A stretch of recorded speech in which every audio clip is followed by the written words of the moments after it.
Glad you could join me. And today I have two special guests. I have David Waverly, formerly NASA employee, and as most of you know, Cindy Holland, also formerly NASA employee. And we're going to talk about, are there satellites? And if there are, what type of satellites? David's going to talk just a little bit about the South Pole because he was stationed there.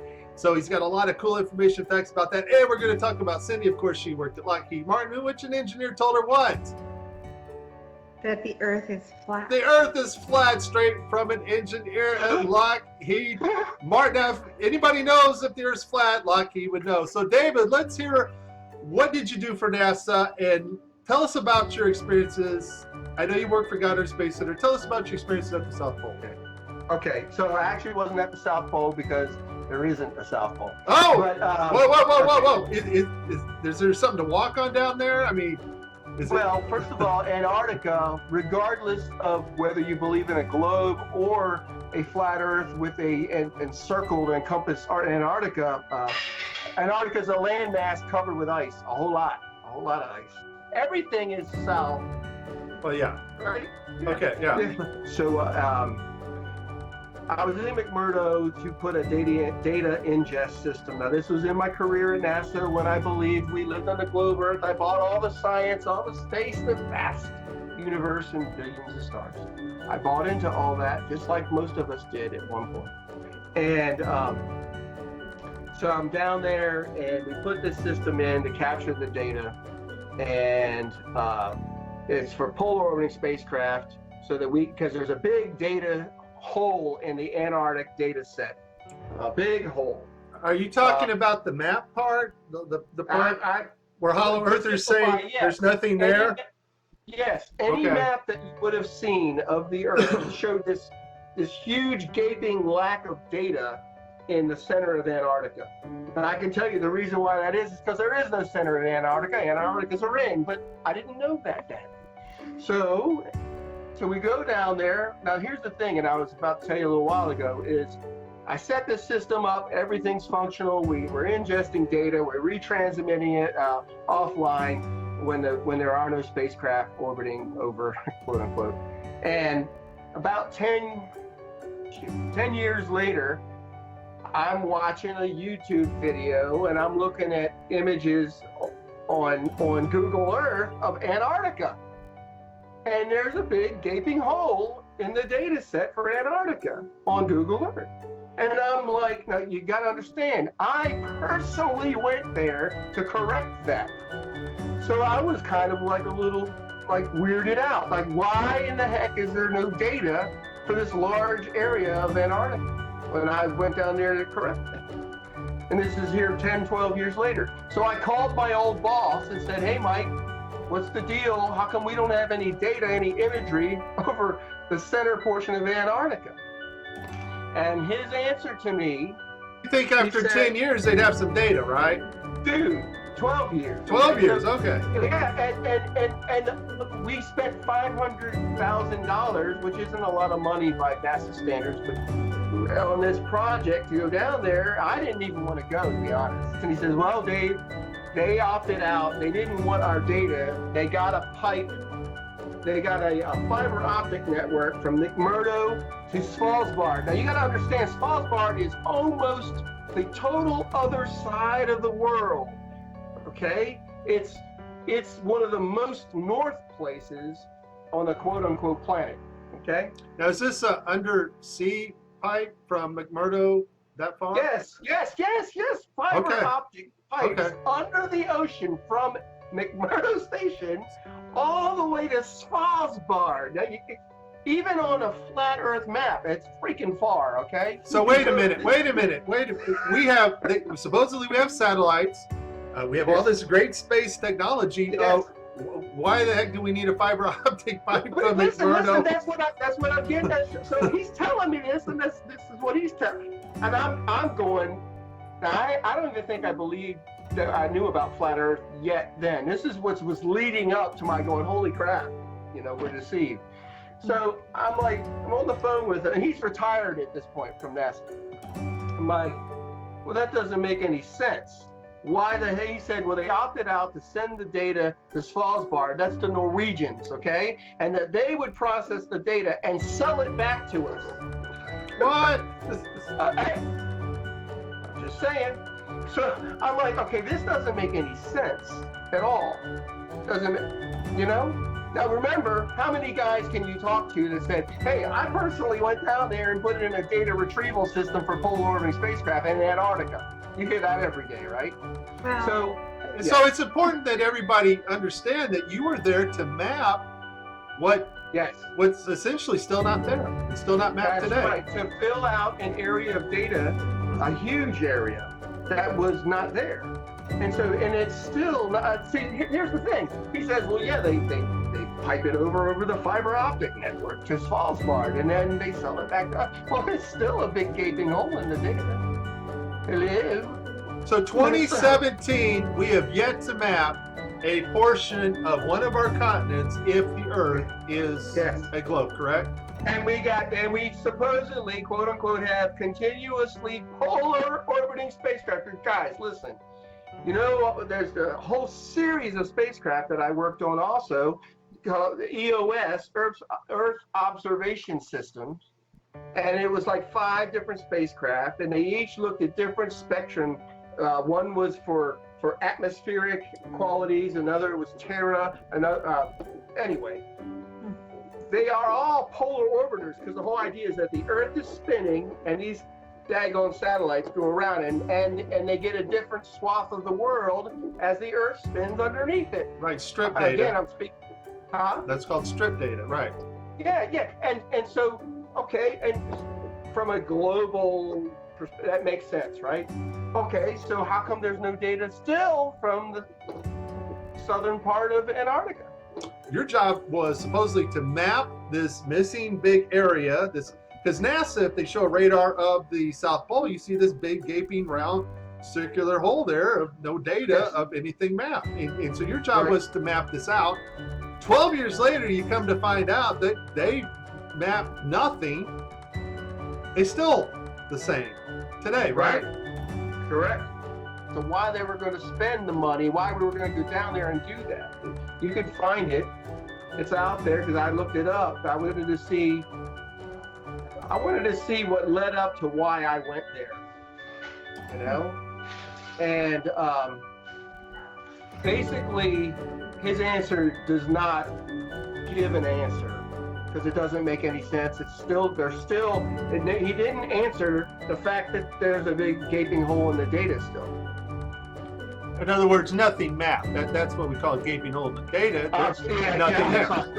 There's a map of Antarctica on a globe Earth. I used to have a globe in here for joke purposes. On a globe Earth, anybody that looks at it, you show Antarctica. When you look, go to Google Earth, and if you zoom in, you'll notice that the lines from data scans, they converge at the middle and they become nothing.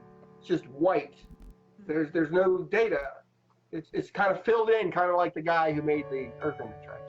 It's Photoshop. It has to be. All right, awesome. Now, David, you, Cindy, and I, we were talking about actual, what we would call real satellites, not ones orbiting a ball, of course, but real satellites that actually resonate probably on a frequency perfectly in our magnetic field. They have found technologies, and Cindy, you know, you've heard of the TR3, the funny triangles shaped spacecraft they got. We have aircraft that actually can hover almost indefinitely in tune with our magnetic field. That's what I'm understanding. Cindy, you mentioned a project that you cannot talk about, of course, and we'll respect that. But they are, in most part, what are really satellites, correct? What can you tell us about this, Cindy? Well, I have not researched that particular aircraft myself, but I can tell you that the research that I've done shows us that they're satellites that they claim are orbiting Earth are not orbiting Earth, that are never seen in any photos, by the way. It's a really good topic, but in reality, yes, they're building satellites because I have friends who work for these companies who build them. Yes, sir. there are people who build these and work on these programs, and that's not fake. What's fake is that they are being sent into orbit. That's the part that's fake, and so that's the part that we're researching.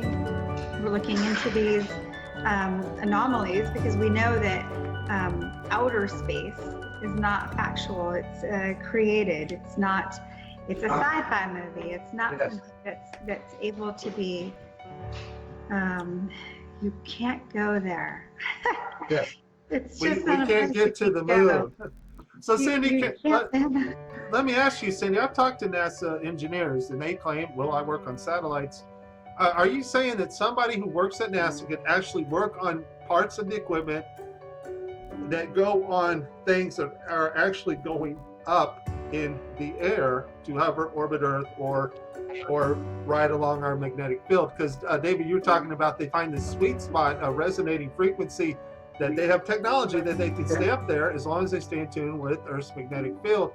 Is it possible employees, Cindy, can build these things and they tell them it's an orbital satellite, but still be functional and be used for maybe one of these platform devices? It's hard to know what they would be used for because we're not in the know, and most of the people who work on these satellites are not in the know. There's no way they would have an idea of where they're being used or how their functionality actually works, but they are building them.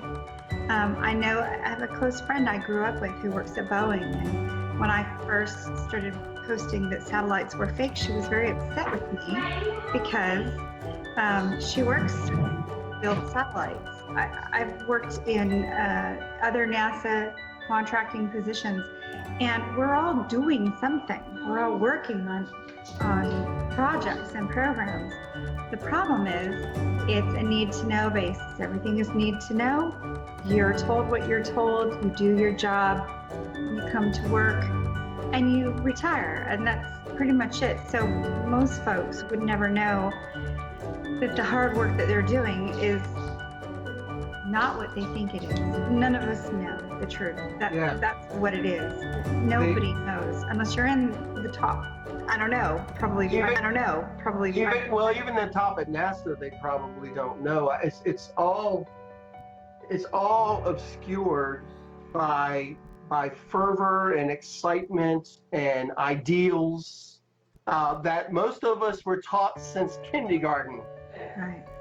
And these are psychopaths. They don't have guilt. They do not have feelings.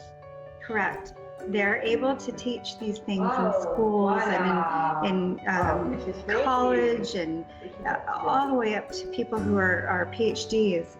And they know they're false. They know they're fake. There's no proof. It's all theory. But they can do this because it's an agenda, and it goes with their agenda. NASA has another division that we would call liars and deceivers, part of NASA. And then we have the people that actually do real work and real technology for NASA. And that's what it's looking like. What are you guys' thoughts on that?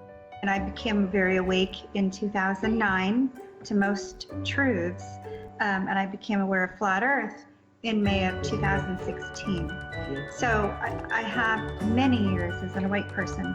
When I go back and I think about the photographers who were in the office next to me, who came out of the building and said they couldn't believe people believed in the fake moon landings. That was in 1997, 98. I don't remember the exact date. I just remember it happening. So wait. NASA employees that are in the know are going, I can't believe these people bought into that moon landing crap. Oh, guys. This is what I overheard, yes. It just reminded me of something I mentioned the other day to somebody who was like, a pastor friend of mine. At Goddard, we had a digitization project in the education office. A guy named Dr. Bob DeVries was the head of education at NASA Goddard. I did a lot of education outreach, but I was also technologically adept, so they would include me in these extra projects. We were going to digitize all the lunar lander and all of the Apollo mission stuff they had in archive, and it was missing. It was gone. Oh boy. Okay? and I remember, but here's the thing, then I still believed all the other garbage, so I was like, it didn't make any sense, like, how would you lose? I guess the most historic moment in all of mankind. Why would you lose that? You lost all the And, telemetry data to the most important event ever, right? Yes, they got like freaking 10 sound bites from the lunar mission, you know. I'll tell you, I was the retrospect administrator.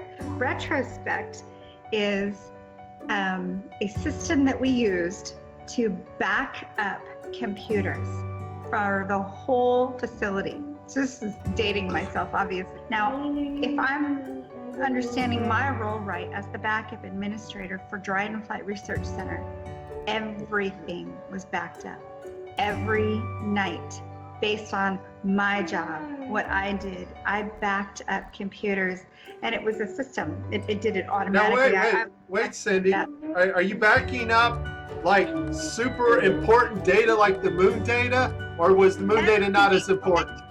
And everything that was on No, any they're personal freaking MP3s. So we can lose the moon data, but we're backing up everybody that swiped their key card for the last right. 20 Yes, months, right? yes. Okay, I got just as long as I understand NASA's priorities. Gotcha. Yes, yes. I'll never forget my first week at Goddard. I went into an engineer's office. I used a freaking GS15 or something. Okay, that's like a $250,000 a year. Okay, it's like 150 to 250 a year salary. I go into his office. One of his hard drives had crashed. I'm not making this up, guys. And I get called on a tech support call. I pull his drive and I run this data retrieval tool. And it's all.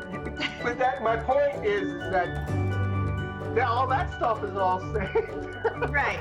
Well, you got to back up the porn. Can't lose that, right? But we lost And the that's moon to tell data. you, But we lost the moon Um, data. Yeah.